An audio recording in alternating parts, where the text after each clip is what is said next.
Bueno, el tema que me toca hablar es ECMO y trasplante de pulmón.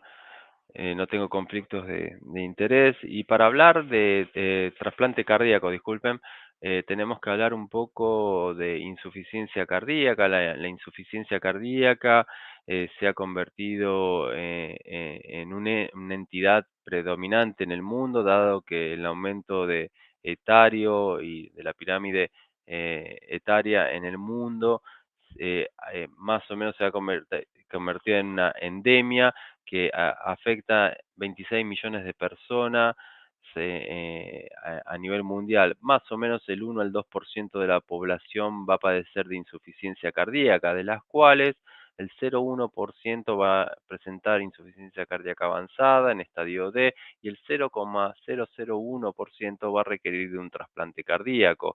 Fíjense que a 60 o 48 meses la insuficiencia cardíaca no tiene mayor mortalidad que el cáncer en forma global. Más o menos la población que tiene Colombia, que son 50 millones de habitantes, 46 millones de habitantes, tendría que estar rondando por la densidad poblacional entre 400 trasplantes, 450 trasplantes anuales en el país. Y es verdad que las asistencias circulatorias mecánicas están indicadas para aquellos pacientes con insuficiencia cardíaca no terminal, estadio D.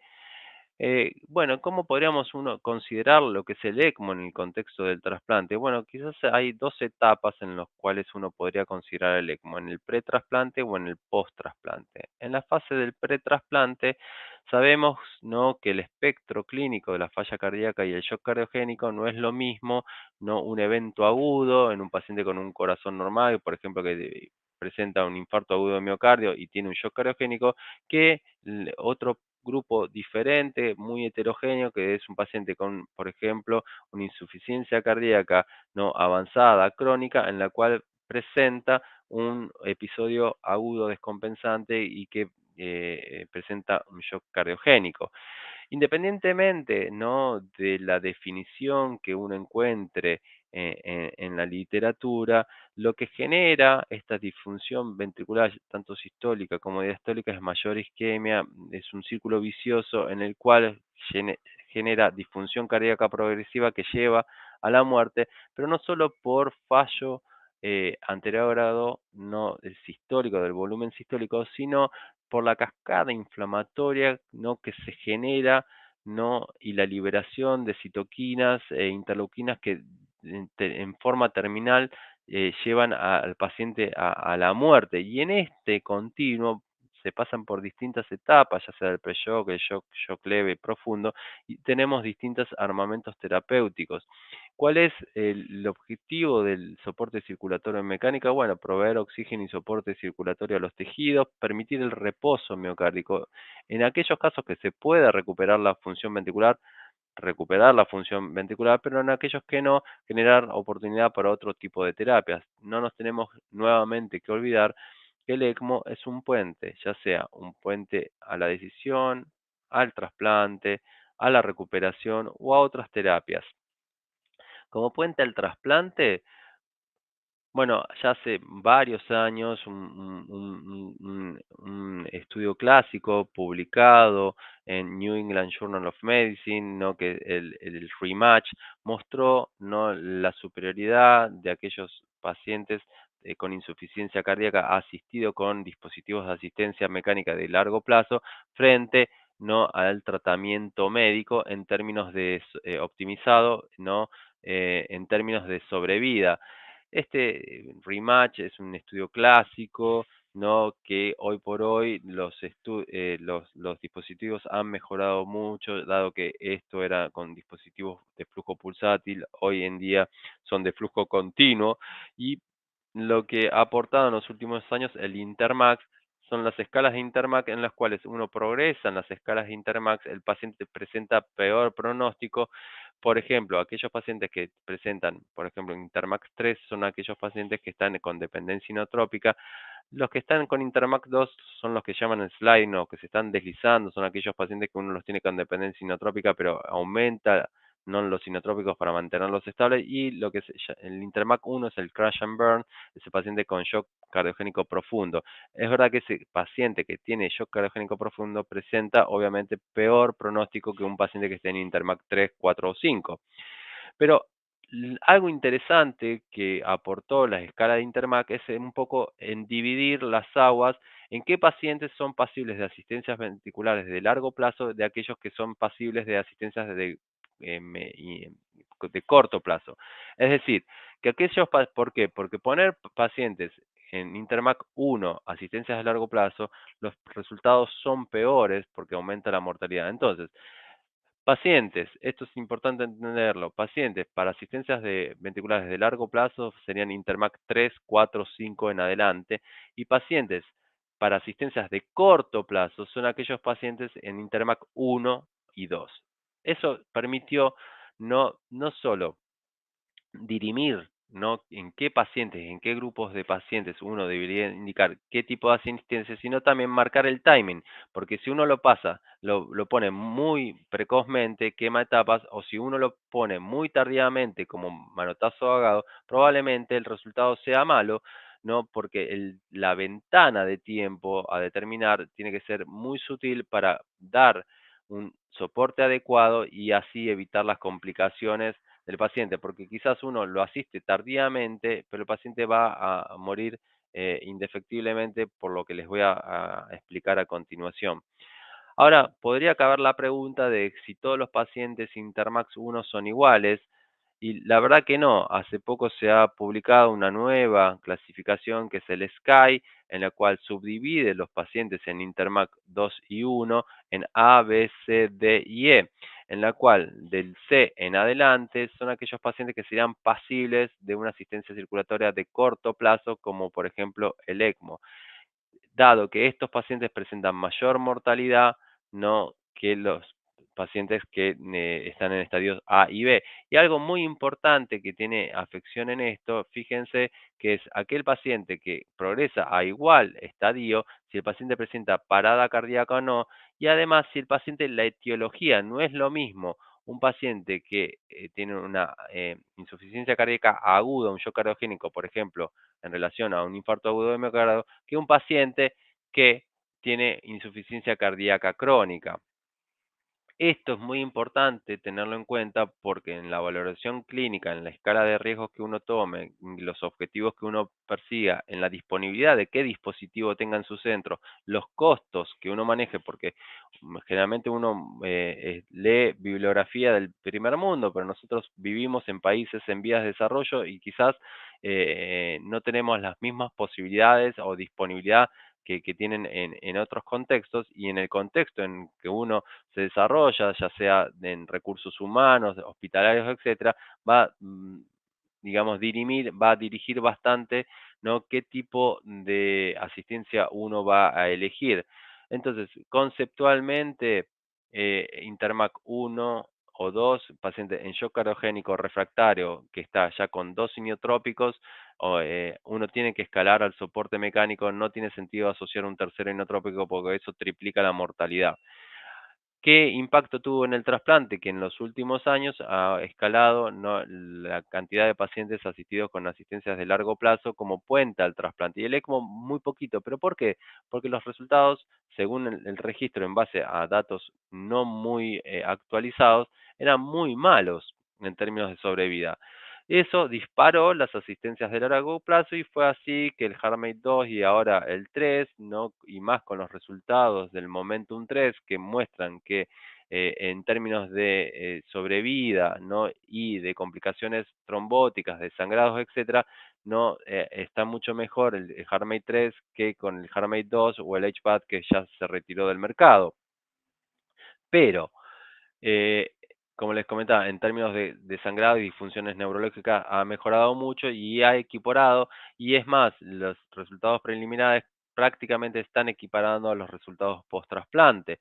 Pero como les comentaba recién, ¿es igual nuestra realidad que los países como Estados Unidos o Europa? No, es completamente diferente. ¿Son los mismos los tiempos de espera en Colombia, en Argentina, que en Estados Unidos, en Alemania? No, seguramente no. Por ejemplo, nosotros tenemos en Argentina una mediana, un paciente que categoriza en emergencia, es decir, un paciente con una asistencia circulatoria mecánica, ya sea ECMO, por ejemplo, o una asistencia a largo plazo. La mediana de espera es 18 días, es decir, 15 días uno, entre 15 y 20 días uno va a conseguir un corazón. Entonces, ¿se justificaría poner pacientes en asistencias de largo plazo solamente por 15 días? ¿Es redituable desde el punto de vista económico para un sistema de salud tan frágil como en un país de desarrollo? Creo que no, eso no lo justifica, por eso quizás uno puede llevar a estos pacientes en pacientes seleccionados con asistencias circulatorias de corto plazo sin, digamos, poner en riesgo los resultados, y eso también lo ha demostrado el grupo de la Pitié en Francia, que en pacientes bien seleccionados, bien manejados, con running acotados y en centros de experiencia no se afectan los resultados post-trasplante, y eso tiene impacto económico. Y eso hace poco fue demostrado, ¿no?, que los pacientes con asistencias temporarias o cortas no impactan los resultados a largo plazo post-trasplante. Y esto fue publicado en Estados Unidos. Tal fue así que ha cambiado la recategorización del UNOS y se le da prioridad, estatus 1A, en pacientes que están con VA ECMO, ECMO veno arterial. Y aunque en ciertos reportes muestran mayor mortalidad, no se debe quizás per se por el método, sino que son pacientes más inestables, más enfermos, y uno quizás no debería directamente trasplantarlos, sino llegar a una estabilidad, y esos pacientes que sí llegan estables, o como les he comentado, que están rehabilitados, etcétera, son buenos candidatos, no para ir al trasplante. Luego que de esta recategorización empezaron a ver los primeros resultados post-trasplante, y es verdad, cuando uno empezó a analizar el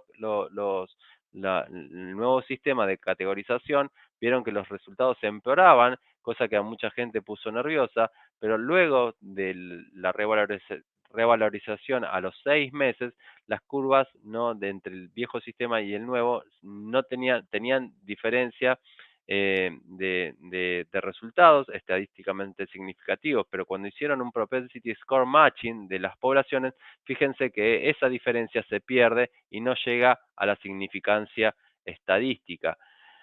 Entonces, esto es muy importante tener en cuenta, ¿no? Porque fíjense que un paciente con asistencias temporarias no tiene un riesgo relativo menor que un paciente en ECMO, que prácticamente lo duplica.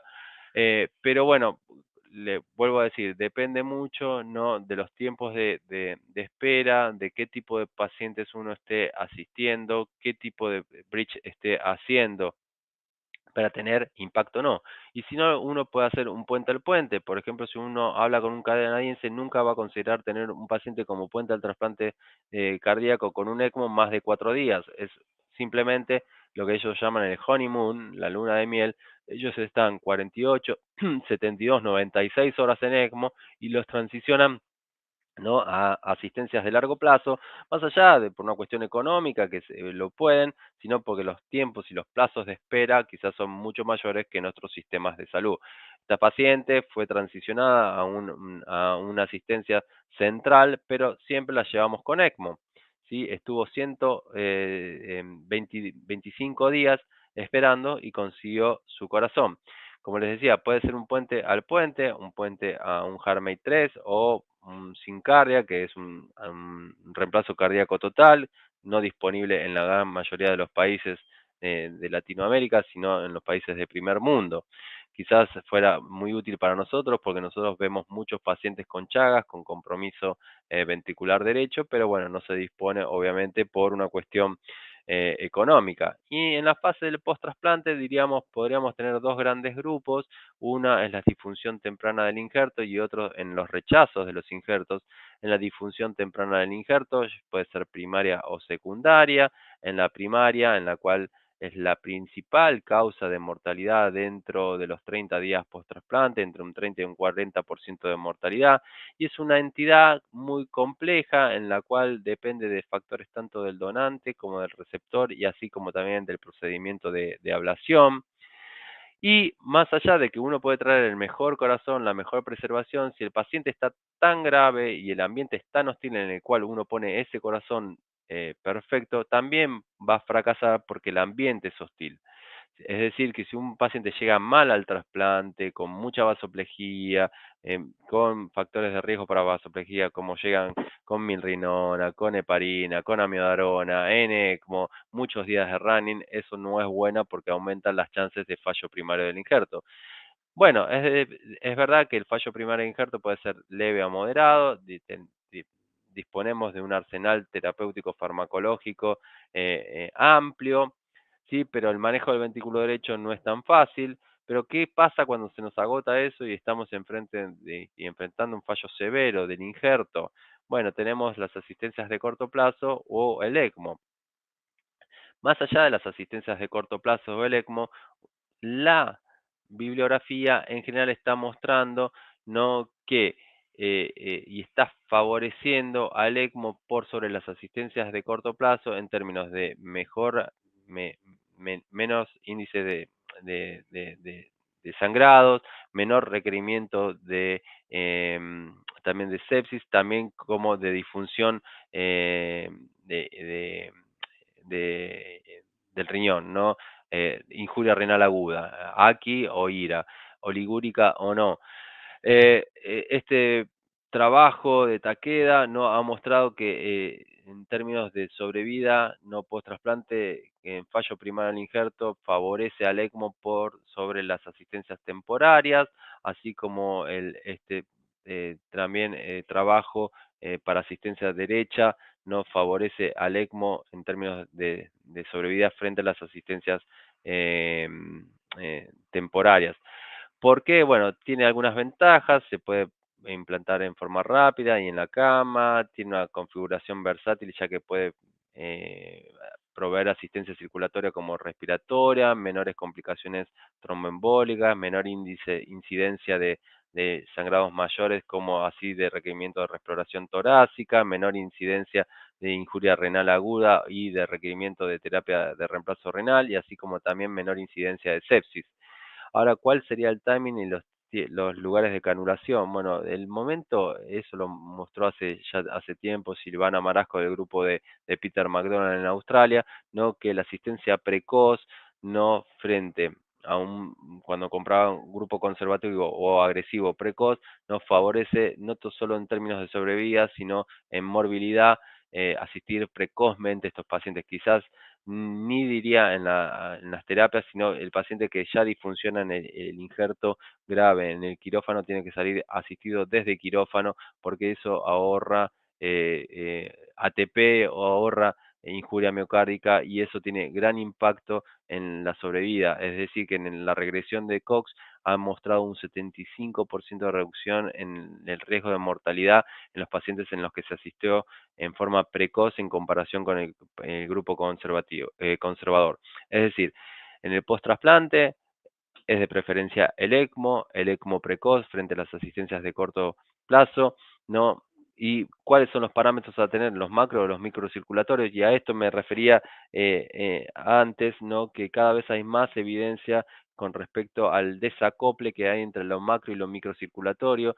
Y esto es muy interesante entenderlo desde el punto de vista de la asistencia porque estos trabajos han mostrado, ¿no?, que a iguales parámetros macrocirculatorios, la diferencia que hay entre sobrevida y no sobrevida son aquellos pacientes que logran compensar lo microcirculatorio. Ahora les voy a mostrar un trabajo, ¿no?, que muestra eso, que a igual score inotrópico, a igual tensión arterial media, el paciente que va a sobrevivir, ¿no?, es aquel que restablece, ¿no?, su microcirculación, ¿no?, a diferencia de aquel que no puede restablecer su microcirculación con un fenómeno de no reflow. Los sitios de canulación, bueno, hay pacientes que se pueden canular central o periférico, cada uno tiene sus ventajas y limitantes. Las canulaciones centrales, como puedan haber, bueno, permite un mejor flujo porque tienen cánulas más grandes, el flujo es anterógrado, entonces uno evitaría el síndrome de Arlequín.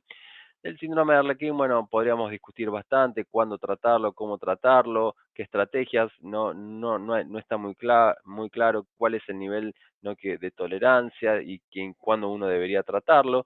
No, es verdad que permite una gravitación, un venteo mejor del corazón, no evita las complicaciones vasculares de las canulaciones periféricas, no, pero requiere, ¿no?, una reapertura external para remover las cánulas si el paciente, ¿no?, cuando se hace el weaning.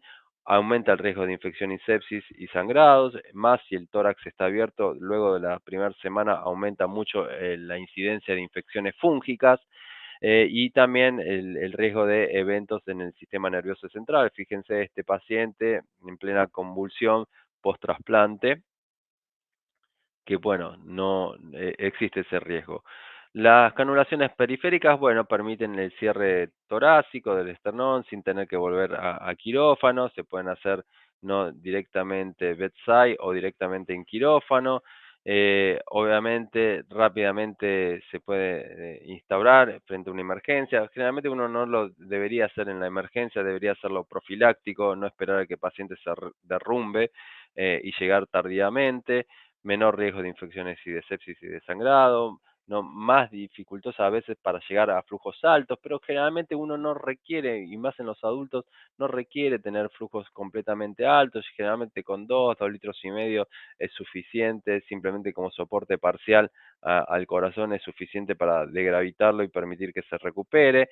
Es verdad que si uno canula en forma periférica tiene flujo retrógrado y puede generar, si el paciente está muy estresado, síndrome de Arlequín, ¿no? Y obviamente puede haber riesgo de complicaciones vasculares periféricas. Como esto, a pesar que este paciente está con una canulación no de perfusión anterógrada, eh, a veces estos pacientes, aunque no, la instalación de la rigidez es muy tardía, ¿no? Generalmente la isquemia se instaura, hay centros que no usan canulaciones sistemáticas de perfusión anterógrada, no simplemente canulan con cánulas 15, 17 y hacen eco y si la arteria es compresible o no por debajo de la canulación, no hacen. Nosotros en forma sistemática ponemos perfusión distal, aunque no garantiza la perfusión distal que el miembro siempre esté bien perfundido. Fíjense, cuando hacen edema se puede desplazar esa cánula de perfusión distal, como pueden ver aquí, ¿no? Y generar isquemia en esa paciente. Por eso hemos adoptado ya hace varios años, ¿no?, el empleo de NIRS, ¿no?, dado que hemos llegado muchas veces tardíamente al diagnóstico y la isquemia distal, que es el talón de Aquiles de las canulaciones periféricas del ECMO-BA, la isquemia distal tampoco hay que tratarla, sino hay que prevenirla, porque cuando llegamos y hacemos esto ya es muy tardío, ¿no? Y la verdad que un paciente con síndrome compartimental, con injuria de reperfusión, con rhabdomiolisis, no es un costo no menor, porque después la insuficiencia renal asociada a la rhabdomiolisis aumenta y triplica las chances de mortalidad de ese paciente. El winning, bueno, seguramente ya habrán tenido una charla de esto, ¿no? Sobre el winning de BA va a depender del escenario clínico, de parámetros ecocardiográficos, de parámetros hemodinámicos y de microcirculatorios, ¿no? Hace poco se publicó, hace unos años, un análisis de la ELSO en el cual las chances de sobrevida disminuyen cuanto más largo es el winning después de los 10 días del running, digo, después de los 10 días disminuyen las chances de sobrevida de estos pacientes, por eso uno intenta acortar al máximo el running y tratar de hacer winning. Para eso hay algunos reportes que la utilidad del levosimendan en forma precoz ayudaría a cortar el winning, no el running, y favorecer el winning frente a pacientes que no, dentro de los parámetros ecocardiográficos, no más allá de la fracción de eyección, que es un parámetro no solo operador dependiente, sino también de las condiciones de carga, la BTI aórtica, no más allá de la presión de pulso, y así también como en la onda E o la EA o el desplazamiento lateral de la mitral son predictores de winning de ECMO-BA, la BTI aórtica por arriba de 10, 12, con una fracción de eyección por arriba de 25, una presión de pulso de 30, 40 y un desplazamiento lateral de la mitral son parámetros de predicción. Pero bueno, ¿qué diferencia hay? ¿Por qué hay tanta disociación entre lo que es el winning y la chance de sobrevida al alta? Estamos hablando de 70 a 50, ¿por qué hay 20, 30% de diferencia? Y es por esto principalmente. ¿Por qué mueren los pacientes? Por disfunción multiorgánica. La principal causa de muerte post-ECMO, ¿no?, es la disfunción multiorgánica. Y esto se ve por esto, justamente lo que hablábamos hoy, la microcirculación. ¿Por qué? Porque a mismo flujo de ECMO, los que no logran reconstituir esa microcirculación con estos fenómenos de no reflow van a morir. Fíjense, parámetros iguales de tensión arterial media, score inotrópico o niveles de lactato, la diferencia entre sobrevivientes y no son los parámetros microcirculatorios, el índice de perfusión de vasos pequeños, etcétera, no son parámetros que aquellos pacientes que logran rápidamente restituir su microcirculación van a sobrevivir.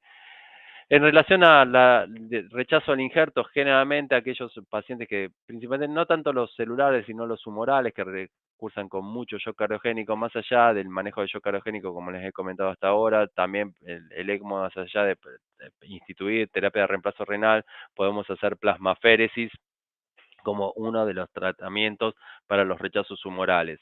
Eh, este es el efecto Dunning-Kruger, que bueno, cuando uno justamente tiene menos conocimiento, tiene mayor confianza, como les digo siempre acá a los residentes, la ignorancia hace a la osadía, pero bueno, frente a ser osado uno va haciendo su curva de aprendizaje y cuando va aprendiendo y en base a errores, comete muchos errores, uno va entendiendo la complejidad de este tema, y entonces el soporte mecánico con ECMO no es simplemente una cuestión mecánica de poner dos cánulas y dar flujo, porque sería simplemente una solución muy simplista a un problema multifactorial como es esto del shock cardiogénico, porque no es solamente los parámetros macrocirculatorios que uno tiene que compensar.